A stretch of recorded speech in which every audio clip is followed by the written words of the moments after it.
வெளிச்சம் லைட் அப்படின்றது நம்மளுடைய உடல் ஆரோக்கியத்திற்கு ஒரு முக்கியமான ஒரு பங்கு வகிக்குது. நம்ம காலை முதல் இரவு வரை நம்ம தூக்கம், விழிப்பு, நம்ம உடல் இயற்கையா 24 மணி நேரம் ஒரு சுழற்சியா ஒரு கிளாக் மாதிரி ஒரு ரிதமா செயல்படுது. இதுக்கு பேர் தான் சிர்காடியன் ரிதம் அப்படின்னு ஆங்கிலத்தை சொல்றோம். நம்ம மூளையில உள்ள சூப்ராகயஸ்மேட்டிக் நியூக்ளியர் எஸ்சி என்ற பகுதி மூலியமா கட்டுப்படுத்தப்படும் ஒரு 24 மணி நேர சுழற்சியை தான் நம்ம சிர்காடியன் ரிதம் அப்படின்னு சொல்றோம். பகல் நேரத்துல வெயில் நம்ம கண்ணில் படுது. நம்ம கண்ணில் படும்போது கண் ஐ பாலுக்கு பின்னாடி ரிட்டினான்ற பகுதி இருக்கு. போட்டோ சென்சிட்டிவ் செல்ஸ் சிலது கேங்லியான்ஸ் இருக்கு.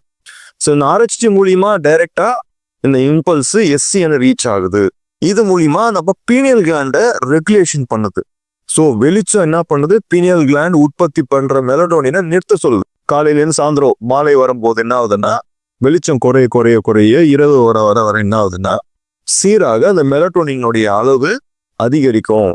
இப்போ மெலட்டோனின் தான் நம்ம உறக்கம் வர்றதுக்கான ஹார்மோன். எப்படி நம்ம ஹார்மோன்ஸ் டைஜஷன் எப்படி ஆகணும், உடல் எனர்ஜி, டெம்பரேச்சர், நம்மளுடைய உடல் வெப்பநிலை, அது எல்லாமே கோஆர்டினேஷனா ஒரு ரிதமிக்கா கோஆர்டினேஷன் ஆகுது.